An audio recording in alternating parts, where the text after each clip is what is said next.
lot of people in the Tampa Bay area want to see this because these two guys clearly don't like each other. Marshon Lattimore played so many years with the New Orleans Saints. The dislike between him and Mike Evans is something that fans of the Saints and fans of the Buccaneers certainly know. I don't know if the Commanders fan base really understands this type of vitriol between these two guys. What do you expect to see from this matchup? I know he's missed a bunch of time due to injury.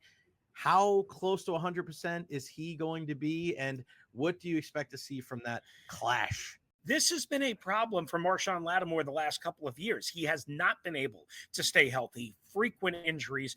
And I know Mike Evans obviously had an injury earlier this year, but I don't know, maybe you would disagree. Mike doesn't look very different to me since he's come back, right? So I think Mike Evans has the natural advantage, and I'm assuming that Marshon Lattimore is going to play.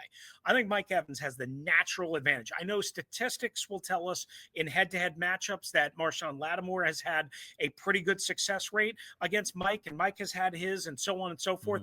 I got to be honest with you, Jay. I would trust me. This is me, somebody who covers the Commanders, and maybe it's because I'm a little skeptical of, again, Lattimore at this point. I would trust Mike Evans more than I would trust Marshon Lattimore. And here's another key area.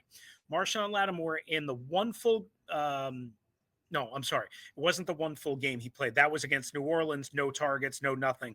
But they suck. Against Philadelphia and A.J. Brown, 3 defensive pass interference penalties, all in the third quarter. Plus he got beat on a slant for a touchdown. Plus he got beat for a long one, and all by A.J. Brown. Now, A.J. Brown, who does he who does his build obviously resemble, right? I mean, there's some similarities between him and Mike Evans, right? So whether it's true defensive pass interference or not, it could be holding, it could be illegal contact. Right.